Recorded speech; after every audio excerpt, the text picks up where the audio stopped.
Η Κεφαλονιά στα βυζαντινά χρόνια αποτέλεσε ξεχωριστό ναυτικό θέμα. Τούρν. Διέθετε μεγάλο αριθμό πολεμικών πλοίων που τα χρησιμοποιούσε εναντίον των Φράγκων, ώσπου την κατέλαβαν οι Νορμανδοί. Μέχρι τότε δεν ξέρουμε πολλά πράγματα για τα δάση του Ένου. Μετά η Κεφαλονιά πέρασε στα χέρια των Ενετών. Την περίοδο εκείνη οι Ενετοί εκμεταλλεύτηκαν υπερβολικά τον Ένο και κινδύνευσε να καταστραφεί εντελώς ο Ένος από την πολλή βοσκή. Η χειρότερη πυρκαγιά ήταν το 1797 που το δάσος καιγόταν επί εβδομάδες. Η κατάσταση χαρακτηρίστηκε απελπιστική παρόλα τα μέτρα προστασίας που θεσπίστηκαν από Ενετούς. Αργότερα οι Άγγλοι θέλησαν να προστατεύσουν το δάσος του Ένου. Ιδιαίτερο ενδιαφέρον έδειξε ο Άγγλος διοικητής Νάπιερ, ο οποίος άνοιξε τον πρώτο δρόμο στο Χάρτες της Κεφαλονιάς υπήρχαν ήδη από το 15ο αιώνα. Πολλοί επιστήμονες προσπάθησαν να βρουν τις κορυφές του Ένου. Ο πρώτος χάρτης έγινε από τον Χριστόφορο Μποτεμόντ. Στη συνέχεια έκαναν προσπάθειες ο Σμιθ και ο Νάπιερ, αλλά δυστυχώς οι προσπάθειές τους απέτυχαν. Μετά από λίγα χρόνια ασχολήθηκε ο Πάρτς και ο Σάμιου και με τη βοήθεια ορειβατών και από χάρτες της Διεύθυνσης Δασών και Πολεοδομίας, χαρτών από παλαιότερα χρόνια, κατάφεραν να βγάλουν ονομασίες των κορυφών. 10 κορυφές καταγράφηκαν: Βούνες, Κάτω Σταυρός, Πάνω Σταυρός, Αμπελάκι, Μέγας Ορό, Νύφη και το Μαύρο Κουμπία και 2 ανώνυμες. Ο Ένος είναι το ψηλότερο βουνό της Κεφαλονιάς. Έχει πολλές κορυφές με διάφορες ονομασίες και τοπονύμια. Η Διεύθυνση Δασών Κεφαλονίας δίνει τις εξής ονομασίες: Βούνι, Σταυρός, Αμπελάκι, Χιονίστρα, Κορφή Νύφη, Κρουκουμπιάς και Καμπουλιέρης.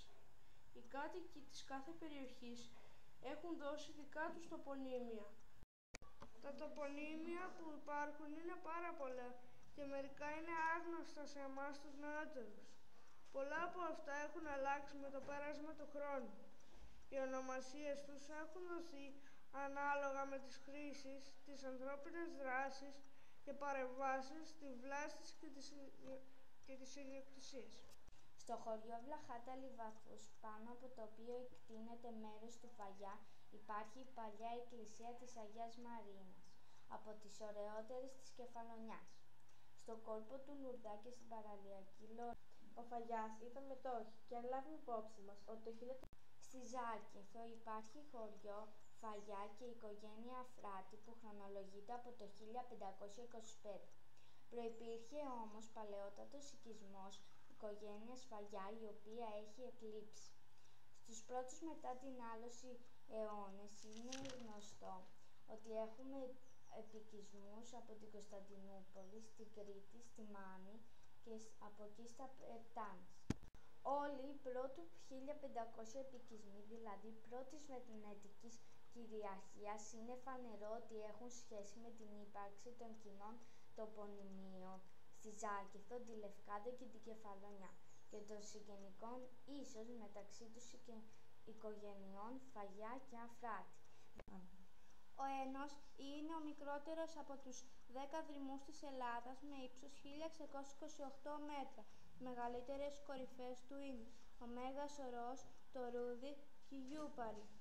Αποτελείται από 2 τμήματα, το δάσος του Μεγάλου Βουνού και το δάσος του Ρουδίου.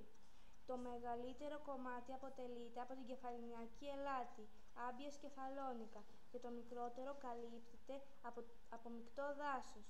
Κατά το 1830 οι Άγγλοι αποφάσισαν να κάνουν τον Ένο εθνικό δρυμό για να τον προστατεύσουν από μερικά προβλήματα όπως πυρκαγιές, λαθροελαττωμές, εκχερσώσεις και εργοβοσκή. Αυτό κράτησε και μέχρι την Ένωση των Επτανήσων.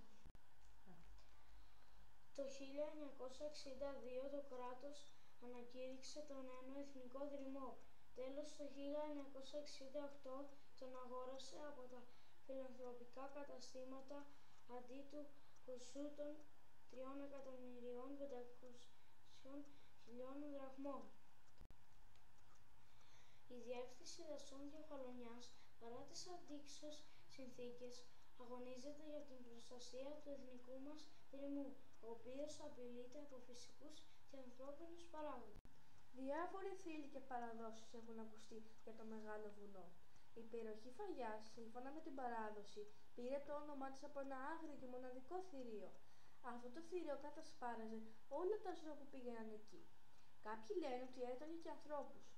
Λένε ότι έμοιαζε με φίδι και έσπευε συνέχεια τον τρόμο και το φόβο των κατοίκων της περιοχής αυτής. Δύο αδέρφια αποφάσισαν να το σκοτώσουν. Πήραν την ευλογή ιερέα και λαού και ξεκίνησαν.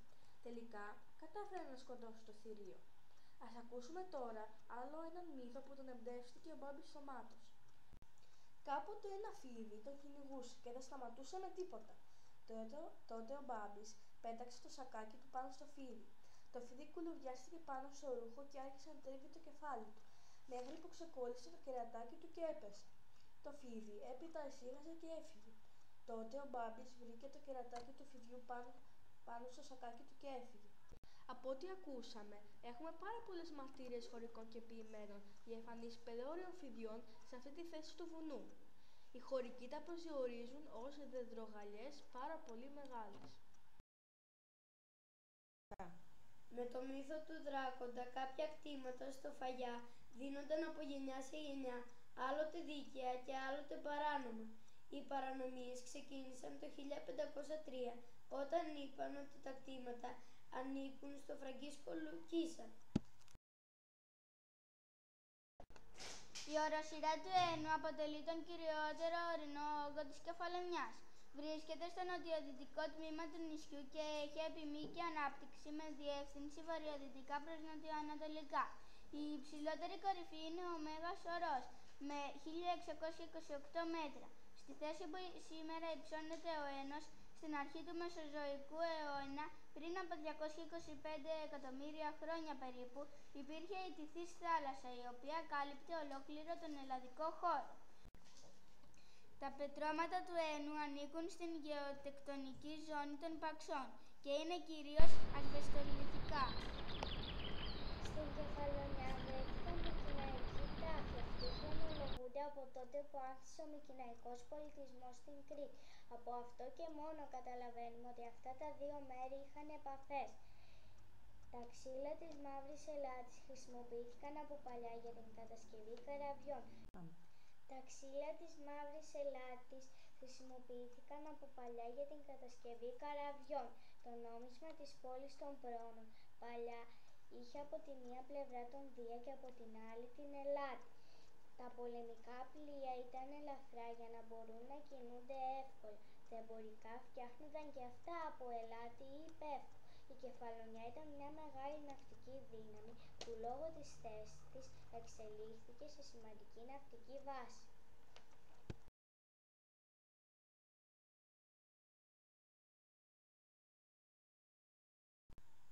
Ο αριθμός των ειδών χλωρίδας του εθνικού δρυμού του Ένου υπολογίζεται περίπου σε 400 είδη.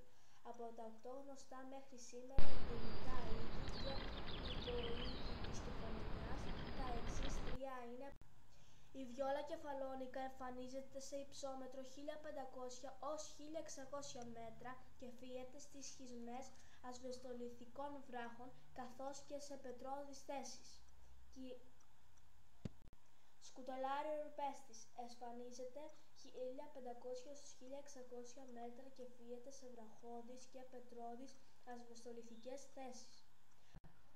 Στον Ένο ζουν θηλαστικά όπως ο λαγός και ο σκατζόχυρος, Ο σταχτοποντικός, ο μαυροποντικός, ο δασομιοξός, η αλεπού, το πετροκούναβο, ο ασβός και ο ασπάλακας που ζει φτιάχνοντας υπόγειες σύραγγες.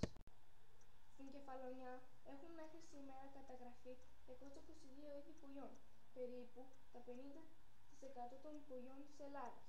Από αυτά, τα 58 αναπαράγονται στο όμορφο νησί μας, τα 28 εμφανίζονται κυρίως το χειμώνα, ενώ τα υπόλοιπα απαντώνται κατά την ανοιξιάτικη ή φθινοπορεινή μετανάστευση. τα πουλιά του Αένου είναι τα μελατοδάσιμα, δεδομένου ότι σε κανένα άλλο νησί της Ελλάδας δεν υπάρχει αντίστοιχο δασικό οικοσύστημα. Στον Αένο έχουν καταγραφεί 48 είδη πουλιών, όπως η κουκουβάγια, ο κότσιφας, η ελατοπαπαδίτσα, οι σπίζες και άλλα. Ο σημαντικότερος στερωτός κάτοικος του Αένου είναι ο μαυροτσικλιτάρας, ο μεγαλύτερος σε μέγεθος ρυοκολάπτης της Ευρώπης. Αναφέρεται ακόμη ένας μικρότερος σε μέγεθος ρυοκολάπτης, ο λευκονότης. Τα ελεύθερα άλογα του Αένου ζουν στις παρυφές του Μεγάλου Βουνού της Κεφαλονιάς. Βιότοπός τους είναι η περιοχή του μοναστηριού της Ζωοδόχου Πηγής. Τα άλογα αυτά ανήκουν στον ορεινό τύπο του ελληνικού αλόγου. Κατάγονται επίσης από μια φυλή αλόγων της Πίνδου. Είναι προσαρμοσμένα τόσα χρόνια επάνω στον Αένο στις κλιματικές και τις εδαφολογικές συνθήκες. Τα άλογα του Αένου αποτελούν διεθνώς ένα μοναδικό φαινόμενο. Σε ένα τόσο ορεινό νησί διαβίουν ελεύθερα στη φύση απόγονοι των αρχαίων ελληνικών αλόγων. Ο Αένος, φυσικό στοιχείο σε διάφορες ιστορικές περιόδους, γέννησε θρησκευτικό συναίσθημα και τροφοδότησε τη λαϊκή παράδοση. Η Κεφαλονιά, μέσα στους αιώνες, άφησε τα χνάρια της στον Αένο, γύρω από τον οποίο η ιστορία ήφανε τα γεγονότα. Ήταν η αιτία που καθόρισε το ιστορικό, κοινωνικό, οικονομικό, πολιτιστικό και πολιτικό πλαίσιο που μέσα σε αυτό κινήθηκαν και έδρασαν οι πρόγονοί μας. Στο άκουσμα του Αένου, συνεχές σκέψεις διαπλέκονται με το παρόν και το παρελθόν. Η ιστορία της Κεφαλονιάς έχει δεθεί με το βουνό.